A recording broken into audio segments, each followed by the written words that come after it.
सभी साथियों को जय भीम जय संविधान। साथियों, आज के इस वीडियो में हम एक बेहद ही महत्वपूर्ण टॉपिक पर चर्चा करेंगे। महत्वपूर्ण साथियों इसलिए हो जाता है क्योंकि आज के इस वीडियो में हम पैसा एक्ट के बारे में जानेंगे। क्या है पैसा एक्ट कानून? पैसा एक्ट कानून कब, क्यों और किस लिए बना? पैसा एक्ट कानून किस प्रकार से आदिवासियों का हितों की रक्षा करते हैं? पैसा एक्ट कानून आदिवासियों की संसाधन, उनके कस्टम कल्चर का किस प्रकार से प्रोटेक्शन करता है? ये सारा चीजें साथियों आज के इस वीडियो में हम आपको बताएंगे। आखिर पैसा एक्ट कानून किस प्रकार से काम करता है, ये सब कुछ साथियों आज के इस वीडियो में हम देखेंगे। ये वीडियो साथियों बड़ा ही महत्वपूर्ण हो जाता है। बस इस वीडियो को साथियों धैर्यपूर्वक शुरू से अंत जरूर देखें।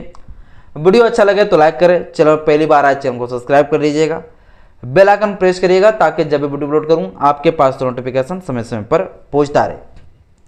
साथियों, आखिर ये विषय अभी चर्चा में क्यों आ गया? आखिर ये जो पैसा एक्ट है, ये पैसा एक्ट कानून 1996 में ही बना, लेकिन अभी साथियों चर्चा में क्यों आ गया, ये साथियों पहले बताते हैं। इसके बाद जो हम लोग पूरा पैसा एक्ट के बारे में हम लोग हर चीज देखेंगे, है ना। ये साथियों पैसा एक्ट, ये साथियों जो पैसा एक्ट 1996 साथियों जो कानून है, ये चर्चा में साथियों इसलिए आया है क्योंकि हमारे जो झारखंड है, हमारा साथियों जो झारखंड प्रदेश है, हमारा झारखंड प्रदेश का साथियों जो अभी वर्तमान समय में साथियों जो मुख्यमंत्री है झारखंड का, जो सीएम है साथियों हेमंत सोरेन जी, ये हेमंत सोरेन ने साथियों क्या किया है? हेमंत सोरेन ने साथियों जो है ये जो पैसा एक्ट कानून है, इस पैसा एक्ट कानून को साथियों स्वीकृति दे दिया है। स्वीकृति साथियों दे दिया, यानी कि अब झारखंड प्रदेश में साथियों ये पैसा एक्ट कानून पूर्ण तरीके से लागू होने के लिए एक स्वीकृति दे दिया है। 1996 में साथियों ये पैसा एक्ट कानून तो बना, लेकिन ये पैसा एक्ट कानून साथियों सभी राज्य जो है लागू नहीं कर रहे थे, क्योंकि आप लोगों को पता है कि भारत के संविधान में राज्यों को भी कुछ अपना पावर दिए गए हैं। तो पैसा एक्ट के कानून तो भैया 1996 में बन गया, लेकिन ये पैसा एक्ट कानून को राज्य लोग लागू नहीं कर रहे थे। सुप्रीम कोर्ट बार बार जो है ऑर्डर दे रहे थे कि सभी राज्य जो ये पैसा एक्ट कानून को लागू करें, लेकिन साथियों लागू नहीं कर रहे थे। अभी साथियों जो है झारखंड प्रदेश के जो मुख्यमंत्री हेमंत सोरेन, वो साथियों जो है इस पैसा एक्ट कानून को जो है लागू कर दी अपना मंत्रिमंडल से, अपना कैबिनेट बैठक में साथियों, अपना कैबिनेट साथियों जो बैठक है, उस बैठक में साथियों जो है कैबिनेट बैठक में साथियों क्या किए? इस पैसा एक्ट कानून को साथियों स्वीकृति दे दिया, यानी कि अपना मंत्रिमंडल में साथियों क्या किए? इस पैसा एक्ट कानून को साथियों स्वीकृति दे दिया। और मुख्यमंत्री ने कहा कि अब जो है हमारे झारखंड प्रदेश के कुछ जिलों में, कुल साथियों 13 जिला में, झारखंड प्रदेश के कुल 13 जिले में साथियों जो है यह पैसा एक्ट कानून लागू हो जाएगा। इसलिए साथियों जो है अभी ये पैसा एक्ट कानून जो है अभी चर्चा का विषय बन गया है। अब साथियों हम लोग देखते हैं ये पैसा एक्ट कानून है क्या और किस प्रकार से आदिवासियों की रक्षा करते हैं, किस प्रकार से आदिवासियों के संसाधनों को जो है प्रोटेक्शन करता है। ये सारा कुछ साथियों अभी हम देखेंगे, ठीक है। तो चर्चा में क्यों आया साथियों, आप लोग समझ गए। अब चलिए हम देखते हैं ये पैसा एक्ट कानून है क्या और क्यों आया ये पैसा एक्ट कानून, ठीक है। ये साथियों पैसा एक्ट कानून, ये साथियों जो पैसा एक्ट कानून है, इसका साथियों फुल फॉर्म पहले जान लीजिए। ये पैसा एक्ट का फुल फॉर्म होता क्या है, ये पैसा का फुल फॉर्म होता क्या है ना, और पैसा एक्ट का हिंदी क्या होता है ना। तो पैसा साथियों, पैसा का फुल फॉर्म होता है साथियों पंचायत, पंचायत, ठीक है, पंचायत। इसके बाद साथियों extension, extension to scheduled, scheduled, scheduled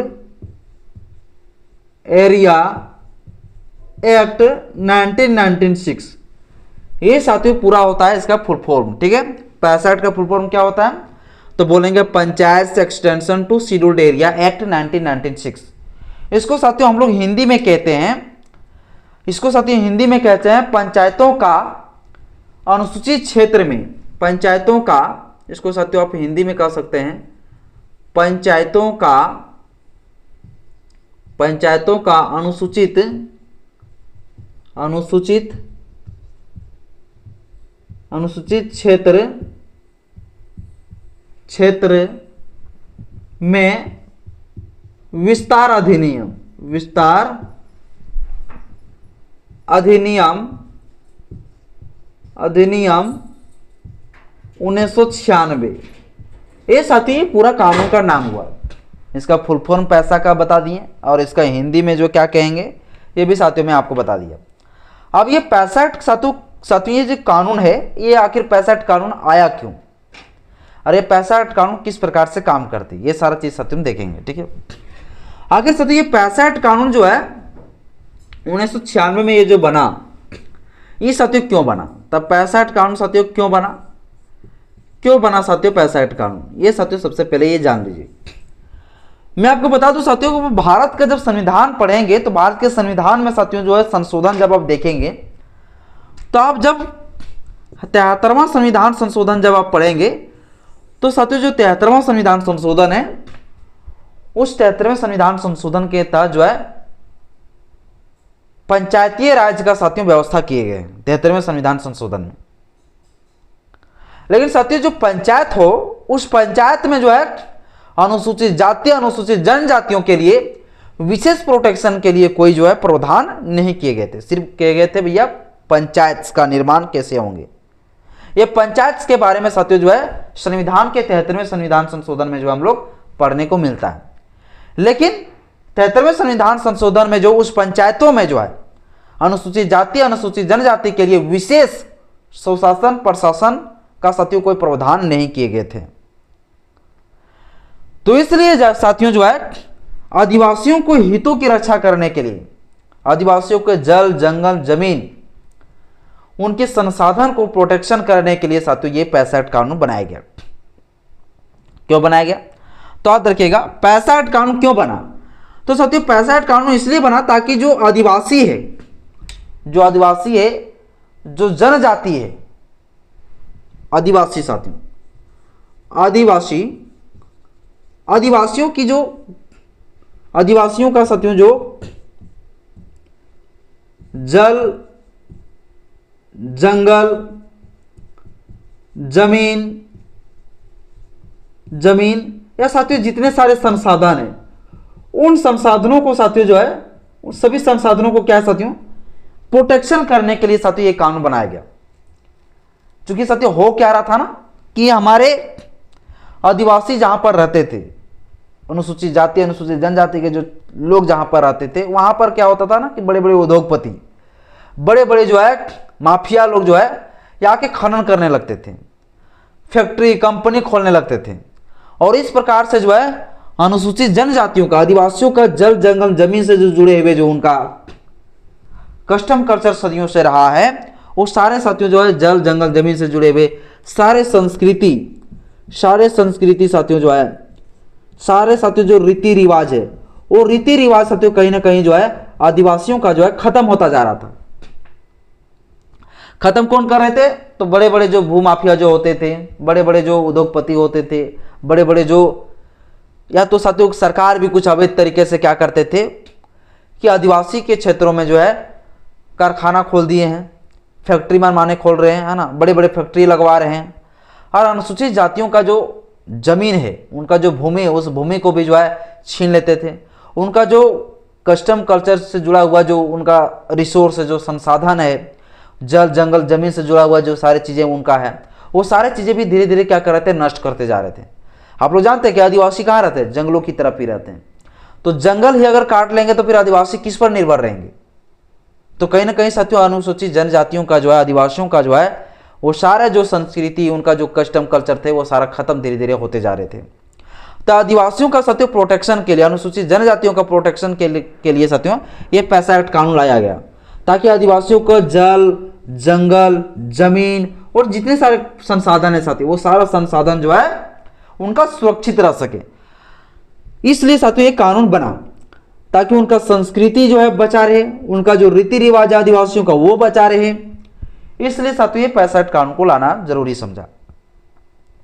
अब ये 65 कानून साथियों जो लाया इस 65 कानून में कह दिया कि भैया कि जो आदिवासी जो क्षेत्र होगा तो आदिवासी जो बहुल क्षेत्र होगा जो आदिवासी का यानी कि अनुसूचित जनजाति जो क्षेत्र होंगे जनजाति जो क्षेत्र होंगे उस जनजाति क्षेत्रों में साथियों जो है जनजाति क्षेत्रों में साथियों जो है विशेष साथियों जो है विशेष स्वशासन प्रशासन का साथियों जो है अधिकार दिए गए। प्रशासन का साथियों अधिकार दिए गए। मतलब साथियों ये 65 कानून जब बना तो 65 कानून के तहत ये कहा गया कि अनुसूचित जनजाति का जो क्षेत्र होंगे, अनुसूचित जाति का जो क्षेत्र होंगे, उस क्षेत्र में जो उन लोगों को जो है विशेष स्वशासन का अधिकार होगा, विशेष प्रशासन का अधिकार होगा। स्वशासन मतलब साथियों अपना शासन, ठीक है ना। मतलब अनुसूचित जनजाति के क्षेत्र में जो है वहां पर जो है किसी मुख्यमंत्री का या किसी प्रधानमंत्री का शासन वहां पर नहीं चलेगा। वहां पर अनुसूचित जनजातियों का अपना शासन चलेगा, अपना कानून चलेगा। यानी साथियों 65 कानून में यह सीधी तरीके से प्रोविजन किया गया कि अनुसूचित जनजाति के इलाकों में अगर कोई बड़ा सरकार हो या कोई पुलिस प्रशासन अगर रिश्वतखोरी के माध्यम से या बड़े उद्योगपति जो है अगर जबरन तरीके से अगर कोई खनन करना चाहता है, चाहे बालू का खनन हो, चाहे मिट्टी का खनन हो, चाहे पत्थर का खनन हो, किसी प्रकार से उद्योग और कंपनी अगर फैक्ट्री खोलना चाहते हैं तो ये नहीं कर सकते हैं, ये सरकार भी नहीं कर सकता। बल्कि जब तक जो है अनुसूचित जनजाति जो आदिवासी लोग नहीं चाहेंगे तब तक जो है उसके क्षेत्र में कुछ भी नहीं होगा, कोई खनन नहीं होगा, कोई उद्योग नहीं खुलेंगे, कोई फैक्ट्री नहीं खुलेगा। ये साथियों अनुसूचित जनजातियों को जो है विशेष साथियों स्वशासन, विशेष प्रशासन का अधिकार दिए गए। यानी कि अगर मुख्यमंत्री भी उठ के आ जाए और मुख्यमंत्री आके अगर कहने लगे कि ये अनुसूचित जनजाति का क्षेत्र है, यहाँ पर हम जो बड़ा फैक्ट्री लगाएंगे या बड़ा कंपनी खोलेंगे हम, या तो यहाँ पर बड़े बड़े हम खनन करेंगे, तो ये सारी चीजें जो है नहीं कर सकता है। क्योंकि 65 कानून के तहत जो है आदिवासियों का, अनुसूचित जनजातियों का विशेष प्रोटेक्शन का, विशेष स्वशासन प्रशासन का अधिकार दिए गए। यानी अपना शासन साथियों, और अपना शासन साथियों जो होंगे उस शासन जो है वो कैसा सरकार कहलाएगी, जो अनुसूचित जनजाति का जो क्षेत्र होंगे वहां किस प्रकार का सरकार चलेगी, वहां किस प्रकार का जो है शासन चलेगा। तो वहां पर साथियों भैया स्टेट गवर्नमेंट का तो शासन चलेगा नहीं, सेंट्रल गवर्नमेंट का शासन चलेगा नहीं, तो किसका शासन चलेगा, किस चीज का वहां पर सरकार चलेगा। तो अनुसूचित जनजाति का जो क्षेत्र होंगे उस क्षेत्रों में साथियों ग्राम सभा का जो है सरकार चलेगी। ग्राम सभा का साथियों, ग्राम सभा की साथियों बात किए गए हैं, ग्राम सभा की साथियों सरकार चलेगी, ग्राम सभा की सरकार चलेगा साथियों, ग्राम सभा की। आने की अनुसूचित जनजाति क्षेत्र में जो है एक ग्राम सभा होगी और उसी ग्राम सभा के तहत साथियों जो है वो पूरा अनुसूचित जनजाति क्षेत्र चलेगा। ग्राम सभा जैसा चाहेंगे वैसा ही होगा। अब ये ग्राम सभा का साथियों गठन कैसे होती है, ग्राम सभा किस प्रकार से काम करती है, ये सारा चीज साथियों अभी हम आपको बताएंगे। सबसे पहले आप लोग इतना समझ में जरूर आ गया होगा कि 65 कानून है क्या। 65 कानून एक प्रकार का जो है अनुसूचित जनजाति के क्षेत्रों में जितने भी आदिवासियों के लिए पाए जाने वाले जो रिसोर्स है, जो संसाधन है, जो कस्टम कल्चर है आदिवासियों का, उनके हितों की रक्षा करने के लिए साथियों 65 कानून को बनाया गया। तब 65 कानून साथियों अनुसूचित जनजातियों का क्षेत्रों को जो है प्रोटेक्शन करने वाला एक कानून है, जिस कानून के तहत जो है अनुसूचित जनजातियों का सारा रिसोर्स, संसाधन, जल, जंगल, जमीन को सुरक्षित रहने की जो है बात करता है। ये साथियों 65 कानून। अब ये 65 कानून साथियों अब डिटेल से थोड़ा मैं देखता हूं कि आखिर 65 कानून किस प्रकार से काम करती है। मैं आपको बता दूं साथियों जिस समय ये 65 कानून बना था उस समय साथियों 10 राज्यों में, जैसे अरुणाचल प्रदेश, महाराष्ट्र, झारखंड, इस प्रकार साथियों 10 राज्यों में जो है ये 65 कानून लागू करने की बात किए गए थे। लेकिन सभी राज्य ने साथियों जो है आगे पीछे करके जो है इस कानून को लागू किया। झारखंड में लागू नहीं था, अभी साथियों लागू कर दिया। अब साथियों 65 कानून जो है झारखंड प्रदेश की हमारे जो मुख्यमंत्री ये तो स्वीकृति दे दी। अब ये लागू किस प्रकार से होगा, मुख्यमंत्री डीसी को आदेश देंगे, एक लेटर रिलीज करेंगे डीसी के पास, और डीसी साहब के माध्यम से क्या करेंगे, डीसी साहब को बोलेंगे कि आप उस पंचायत को जो है इलेक्ट करिए, जो पंचायत को जो है अनुसूचित जनजाति के क्षेत्रों में हम लोग रखेंगे, यानी कि वह एरिया जो है अनुसूचित जनजाति का पंचायत कहलाएगा। ऐसे जो है पंचायतों का आप जो है इलेक्ट करिए, चुनिए, इसको चूज करके हमें एक लिस्ट बना के दीजिए।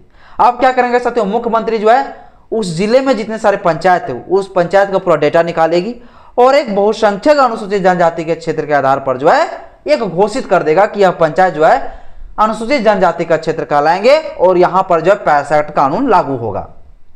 अब ये साथियों लिस्ट बनाकर जो है डीसी साहब क्या करेंगे, मुख्यमंत्री को सौंप देंगे और पूर्ण तरीके से वो जो है पंचायत क्या हो जाएगा, एक अनुसूचित जनजाति का क्षेत्र बन जाएंगे। और जब वो अनुसूचित जनजाति का क्षेत्र बन जाएंगे तो वहां पर साथियों क्या होगा, 65 कानून लागू हो जाएगा। और यानी कि साथियों उस पंचायत को एंट्री से पहले भी आप बोर्ड लगा सकते हैं कि यह अनुसूचित जनजाति का क्षेत्र है, यहाँ पर पूर्ण तरीके से 65 कानून लागू है। अब साथियों वहां 65 जब कानून लागू हो जाएंगे तो होगा क्या, तब 65 कानून साथियों जब लागू हो जाएंगे तो किसी प्रकार का वहां पर कोई सरकार, चाहे मुख्यमंत्री के माध्यम से हो, चाहे प्रधानमंत्री के माध्यम से हो, चाहे बड़े उद्योगपति हो, चाहे कोई भी हो, पुलिस प्रशासन अपने रिश्वतखोरी के माध्यम से जो है वहां पर कोई भी जो है खनन नहीं कर सकता, कोई भी उद्योग नहीं खोल सकता, कोई भी कारखाना नहीं खोल सकता, कोई भी कंपनी नहीं खोल सकते। अब वहां का हेड मालिक कौन हो जाएंगे, ग्राम सभा। अब वो ग्राम सभा में कौन लोग होंगे, तो आदिवासी समुदाय के लोग होंगे 50% से अधिक। अब आदिवासी समुदाय के लोग क्या करेंगे, जो ग्राम सभा में रहेंगे वही लोग के माध्यम से पूर्ण तरीके से क्या होगा, उस क्षेत्रों में अगर कोई खनन भी कराना हो तो अनुसूचित जनजातियों के आदेश से होगा। आनी साथियों आप समझिए, जैसे मान लीजिए सरकार जो है, मुख्यमंत्री जो है, अनुसूचित जनजाति के क्षेत्रों में अगर कोई खनन करना चाहता है बालू का, तो ऐसे खनन नहीं कर सकता, बल्कि क्या करेंगे, राज्यपाल से आदेश लेना पड़ेगा। जब गवर्नर जो क्या करेंगे, आदेश दे देंगे कि हाँ भैया अनुसूचित जनजाति के क्षेत्रों में जो है खनन होनी चाहिए, जब राज्यपाल आदेश देंगे तो भी साथियों इतना आसानी से नहीं होगा। राज्यपाल डीसी को आदेश करेंगे और डीसी क्या करेंगे, उस पंचायत में एक टीएससी गठन करवाएगी, एक साथियों जो है एक ग्राम सभा की गठन करवाएगी, और एक ग्राम सभा में जो है एक अध्यक्ष चुने जाएंगे, और वो अध्यक्ष क्या करेंगे, उसी अध्यक्ष के अकॉर्डिंग वहां पर साथियों खनन होगा। और जब खनन होगी तो सरकार के पास जितना पैसा जाएगा उसमें से 50% पैसा जो है उस ग्राम सभा के पास जाएगा, जो अनुसूचित जनजाति के लोग रहेंगे उनके पास साथियों उस सभा में जो है पैसा जाएगा, ग्राम सभा में। वो पैसा साथियों जो अनुसूचित जनजातियों के पास जो है पैसा देंगे वो ग्राम सभा में, वो अपने पंचायत का विकास के लिए, चाहे सड़कें हो, चाहे जितने प्रकार से संसाधन हो, पानी पीने के लिए, ये सारी चीजें जो सुविधा साथियों चाहिए अनुसूचित जनजातियों के लिए, उसमें साथियों वो अपने लिए पैसा 50% खर्च करेंगे और 50% साथियों गवर्नमेंट के हाथ में जाएगी। आने इतना आसानी से साथियों अनुसूचित जनजाति के क्षेत्रों में जहां पर 65 कानून लागू हो जाएगा, वहां पर सरकार बहुत ही आसानी से जो है कोई भी खनन, कोई भी फैक्ट्री, कोई भी उद्योग नहीं खोल सकता है, कोई भी साथियों फैक्ट्री कंपनी नहीं खोल सकते हैं। तो 65 कानून साथियों इस प्रकार से काम करेगी। 65 कानून साथियों अगर लागू, अगर पूर्ण तरीके से अभी इम्प्लीमेंट अगर हो गए तो कहीं ना कहीं साथियों अनुसूचित जनजातियों का एक बहुत बड़ी साथियों जो प्रोटेक्शन मिलेगा, उन लोगों को कई सारे साथियों हक अधिकार मिलेंगे, और उनकी कस्टम कल्चर है, जो उनकी संस्कृति है, जो उनकी जो जल जंगल जमीन है, वो साथियों कहीं ना कहीं सुरक्षित रह पाएगा। क्योंकि आदिवासी लोग जानते हैं कि जल जंगल जमीन पर ही निर्भर रहते हैं, और वही चीज़ अगर खत्म हो जा रहा था साथियों तो कहीं ना कहीं बहुत ही गलत था। इसलिए साथियों 65 कानून को लागू अब कर दिए हैं। अब ये 65 कानून लागू हो जाएंगे तो हमारे जल जंगल जमीन जो है आदिवासियों को वो सुरक्षित रहेगा, मनमानी तरीके से कोई भी वहाँ खनन नहीं कर सकते, ये सारी चीज़ें साथियों हो जाएगी। बाबा साथियों 65 ये जो है ये कानून साथियों, इसके अलावा भी जो है भारत के संविधान का जो 5वीं अनुसूची, उस 5वीं अनुसूची में भी साथियों जो है अनुसूचित जनजाति, अनुसूचित जातियों वाले क्षेत्र में जो है विशेष स्वशासन और प्रशासन का साथियों अधिकार 5वीं अनुसूची में दिए गए थे। लेकिन साथियों संविधान के वो 5वीं अनुसूची को ढंग से लोग लागू नहीं कर पा रहे थे, और हमारे लोग भी समझ नहीं पा रहे थे, इसलिए साथियों 65 कानून को भी लाया गया। 5वीं अनुसूची में भी विशेष स्वशासन प्रशासन का अधिकार दिया गया अनुसूचित जातियों का, और साथ ही साथ साथियों जो है 65 कानून भी इस प्रकार से दिया गया। बाबा साथियों 65 कानून के बारे में आप क्या कुछ सोचते हैं, मुझे कमेंट बॉक्स में अपना राय जरूर बताइएगा। जय भीम, जय संविधान, जय विज्ञान, जोहार।